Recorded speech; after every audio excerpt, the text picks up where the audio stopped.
Dorothy Walker. That's a wonderful song, Dorothy, because the lyrics speak so perfectly to this idea of, as we're diving deep, we come up sometimes against our knowledge. Sometimes our knowledge is a doorway through, and sometimes it's a distraction, as is our imagination, because our imagination can, run wild in the areas of fear and apprehension, instead of taking us into curiosity and wonder and awe and possibility. There was a line in those lyrics just before you close, something about thinking. Thank you. Last two. Thank you.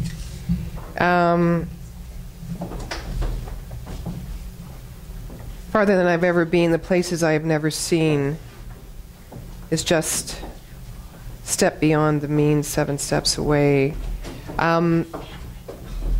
Welcome. That's not it. Anyway, what I wanted to say was, there's something about thinking isn't a crime and stepping out and taking those steps, which living inside the box does not mean you don't think outside the box. In fact, you can't live inside the box, meaning where you are, unless you do think outside the box. But often when we think outside the box, we think we need to be somewhere where we're not in order to make our life relevant and make our life worthwhile and have meaning. So sometimes we feel stuck where we are, but it's not because of where we are, because where we are is full potential. And where we are is the only place, in fact, where the presence lives. The only place, in fact, where we can make our choices, change our mind, expand our mind, and claim our good. It doesn't happen outside of where we are. It happens only here. And I think the biggest mistake we make on our spiritual journey, certainly I have made, is that I am looking elsewhere for the goodies or the gold or the inspiration, when right inside this beautiful box, although there are many other words I'd like to use instead of box, temple would be one, is exactly everything I need. And so when we take those steps, as I listen to those lyrics, it's the steps of faith, it's the steps of wonder, and I would like to have Trish and Monica stand for a moment. Because these two ladies have been through several years of schooling of science of mind, teaching, and have stripped away and built up, because when you strip away, you feel a little vulnerable. And then you build it up, and then you strip it away, and you strip it away, and you strip it away by thinking outside the box, meaning expanding their perspective on who they are in relation to their inherent nature with that universe, which is one and the same. Both these ladies, next week, are finishing the first year of ministerial school. So let's acknowledge them.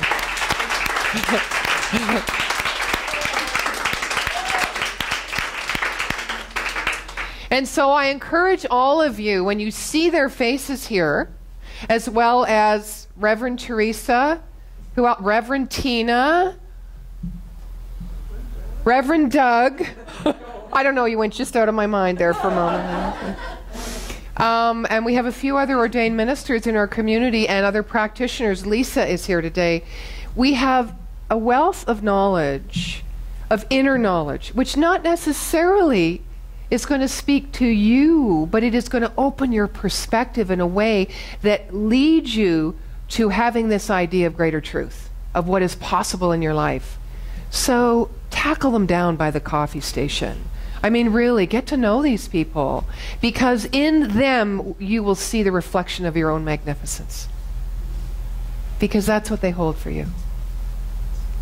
Thank you all, and thank you. And I'm going next week. I'm so excited to speak to the ministerial class. And so Doug will be speaking on put your right foot in, right? He's got I can already tell he's got it all figured out. Woo! I'm going to get the vibes all the way to Kelowna, I can tell. So living inside the box is the recognition of all that has been given and an ongoing creative process in divine orderly perfection that is operating. based on the idea that it is not a random universe but an orderly one.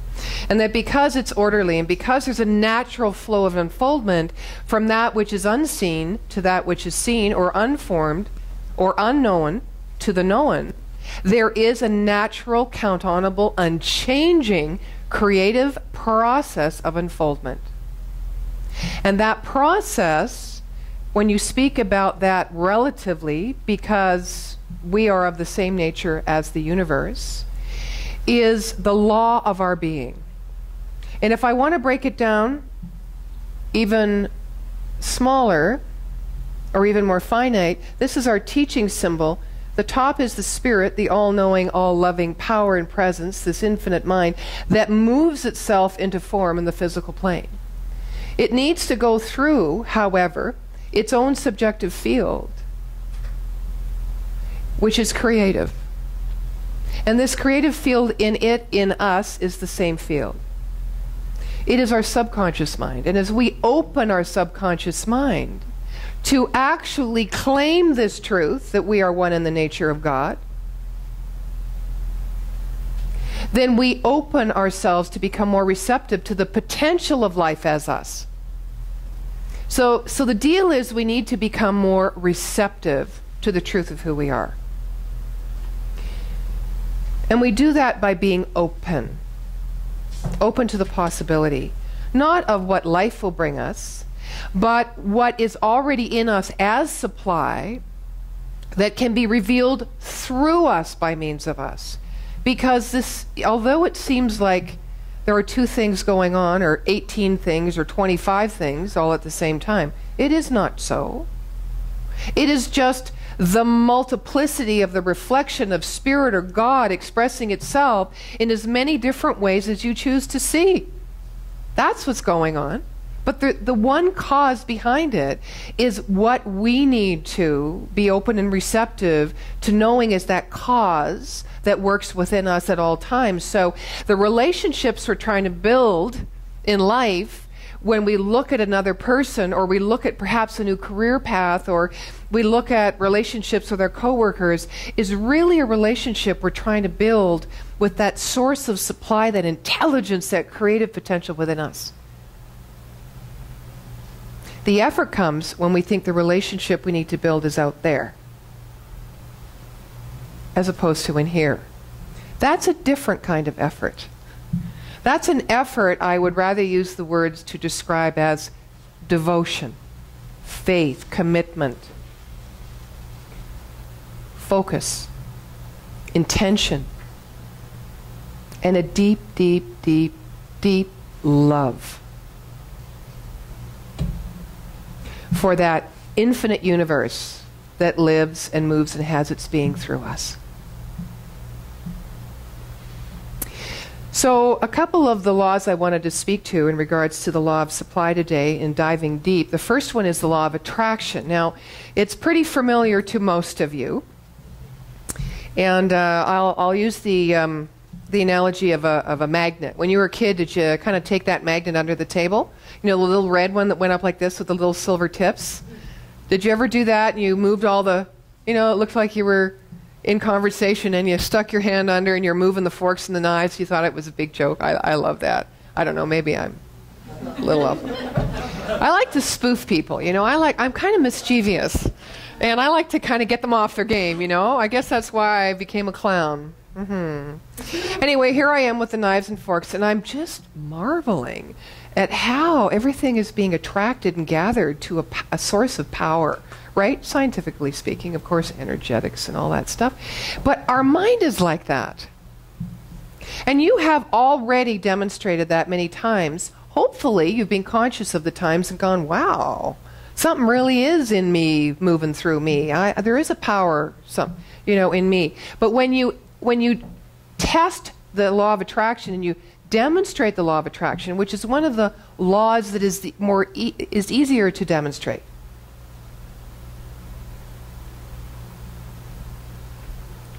When you test it, We often test it trying to gather things or get something from the outside and bring it to us. Is that not so? Often is kind of how we can see it work, because this is our physical world, and that's how we know that it's working through us, by the result or the effect we get.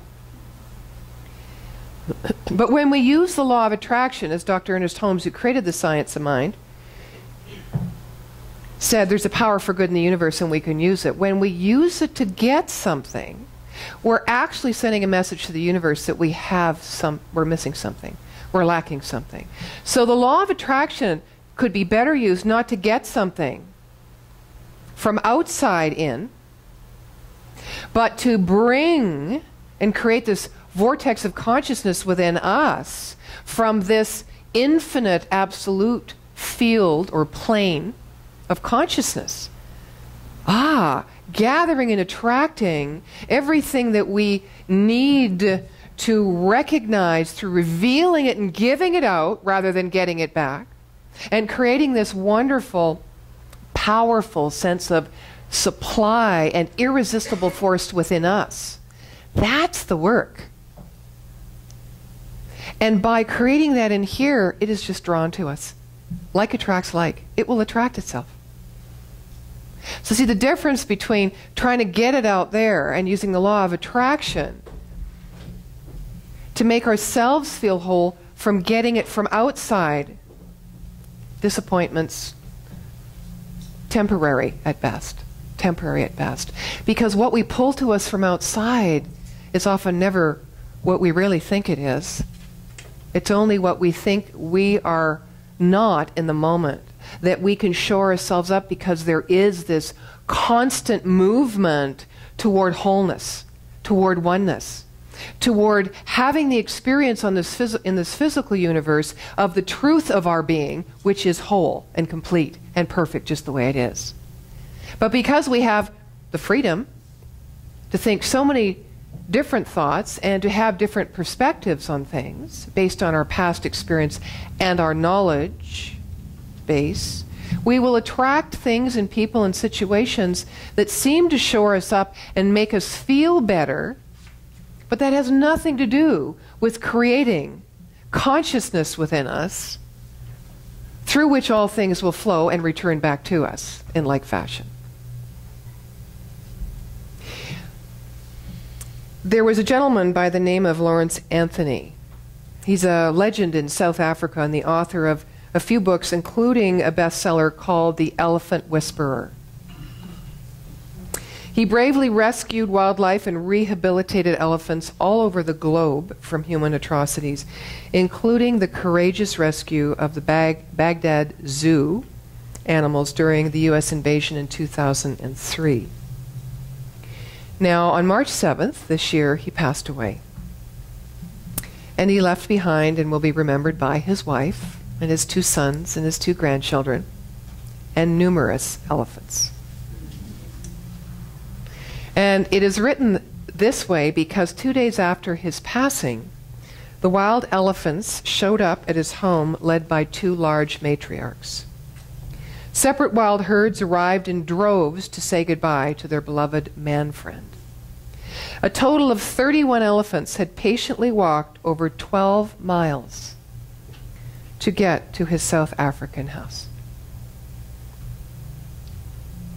This man was passionate. He had a vision, and he built a consciousness which worked through him to attract exactly what he was giving out, which was the reverence and respect for all life and the right to life. Who would have thought? Who would have thunk that all these animals would know?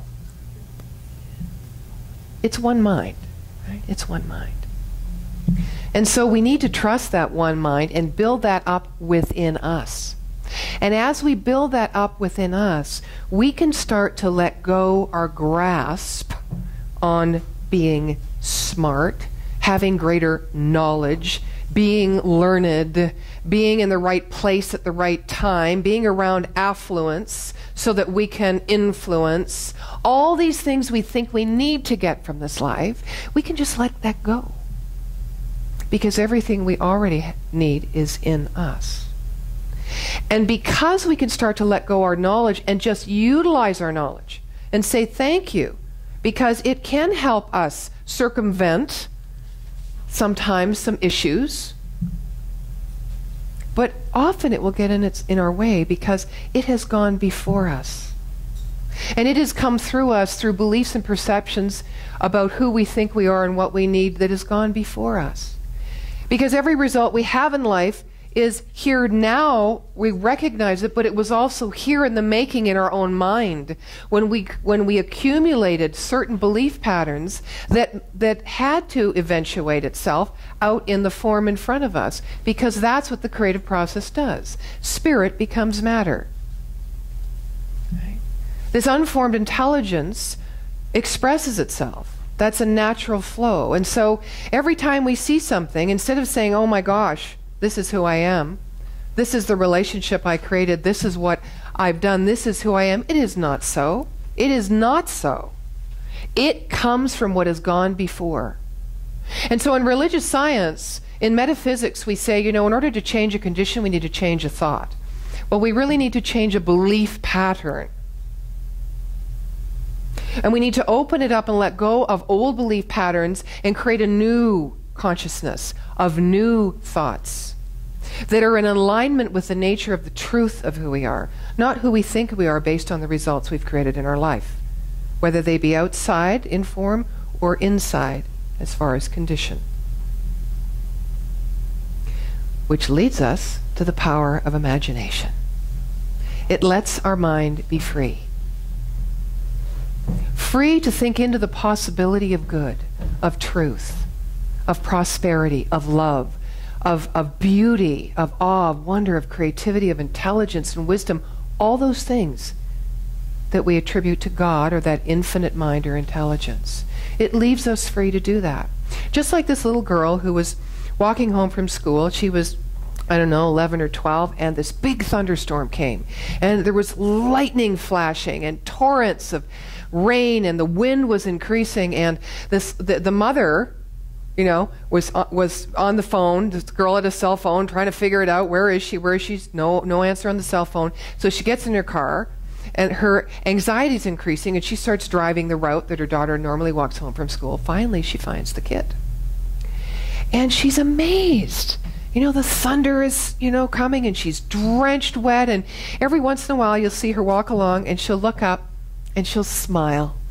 And then more thunder and more lightning, and as the lightning comes, she stops, and she looks up, and she smiles.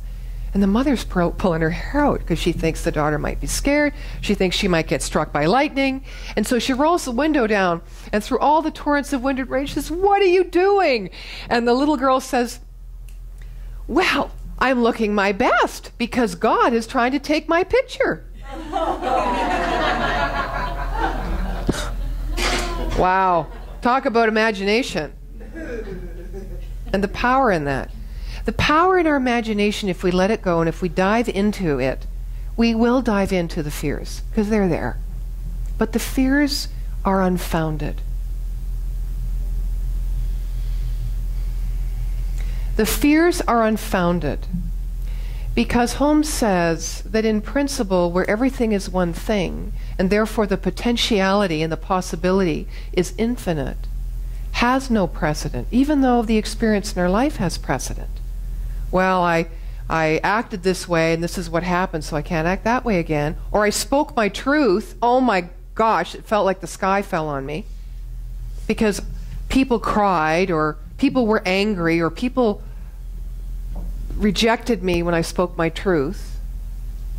So I'm not going to do that again. You see, so you set your own precedents based on your experience, right?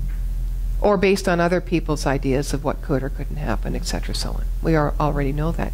But so we have to go in our imagination. Our fears are unfounded because our fears are based on not only our own experiences in life that have set precedents and built this belief system within our subconscious mind, but on other people's experiences and fears. Because there's only one mind. So when you dive deep and you go into that imagination, that sense of potential, you're going to meet everything in it. Right? Both sides of the scale, the good and the bad, right? Doug likes to say it, the good, the bad, and the ugly, right? You're going to meet up with that, but you need to hold fast to what it is. And here's the key, because you have to know what it is you want to hold fast to. Is it the openness to the possibility and nothing else? Is it the beauty in life? Is it perfect health? Is it prosperity? Is it love? Is it the givingness of your own soul? Is it the discovery of your soul? Is it allowing yourself or your soul to be fully expressed? That one's mine. I don't know if you heard yours yet. Did you hear yours? Does anyone want to share theirs? Love? That's it? Love. Yeah. You're just a big love muffin. That's it. Uh-huh. No mystery there. Darn. Oh, yeah. Well said. What would I know? You would know so much better. Lovely. And so, like that little girl, we get an opportunity when we imagine to see the awe and the wonder instead of the imminent peril, right? So what are you going to grasp onto? Preferably nothing. Preferably nothing. It's like in meditation, you know, these thoughts come through and every once in a while one will really take you to the left or the right because you recognize yourself in it or because you have judgment on it or you have fear of it or you get just, you know, and you have to keep bringing yourself back to what? The nothingness, the silence, the emptiness. It's not really empty.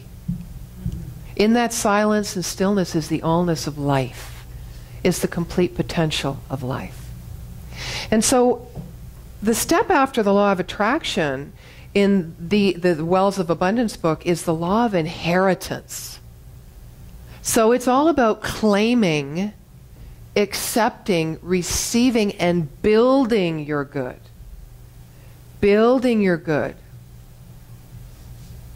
You could also say, instead of your good, you could say your character. Or you could say your value in life.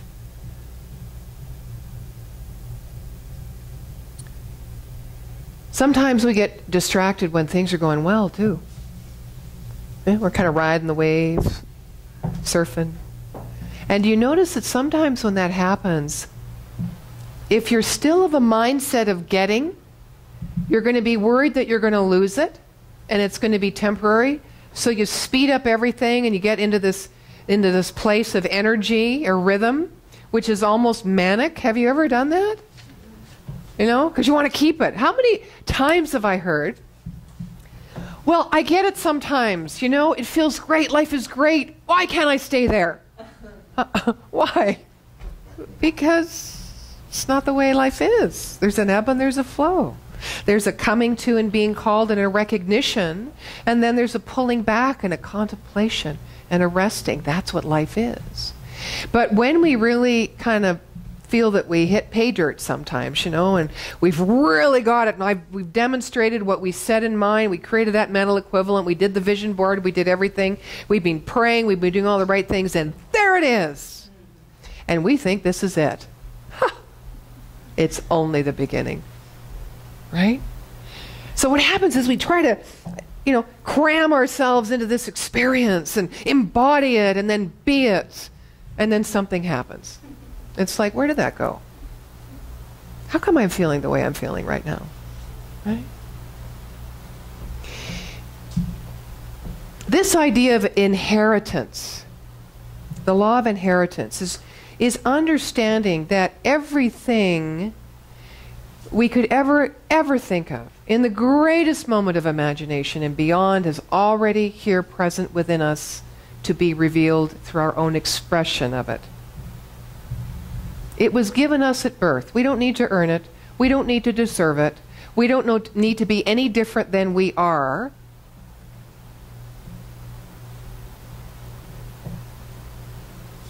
We just need to build the relationship with it.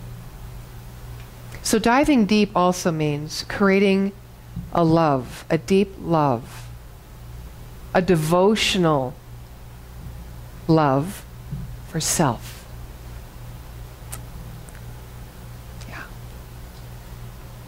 It's moving through the imagination and the knowledge of all the things that has gone before, and starting here and starting now, and being clear on what you're wanting to embody and move forward to.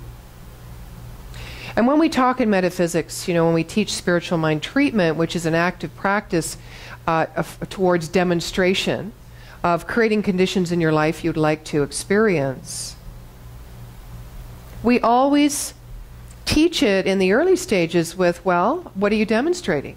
Well, if you're not demonstrating what it is you believe you want, then obviously you need to change the causation which is in your mind, because all thoughts create. Thoughts are things. But as we grow in learning this technique of affirmative and effective prayer, we start to understand that it isn't about getting anything or creating anything. It is about this idea of oneness, of creating this conscious oneness and connection with this intelligence that's creative. Not outside of us, but right here.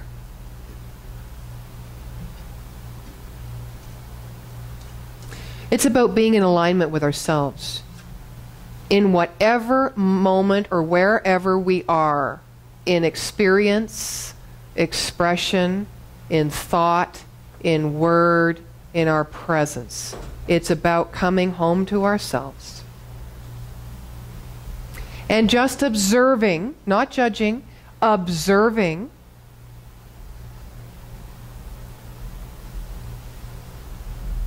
and therefore accepting not what we are saying necessarily, or what we are thinking, or how we are behaving, or the energy we are emitting, but rather accepting the truth of us in that moment so that we have the confidence and the courage and the inspiration to speak anew and think anew and behave anew.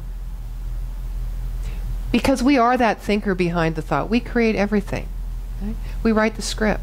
We produce the show, and we also act in it. Sometimes sometimes we need to go back to acting school.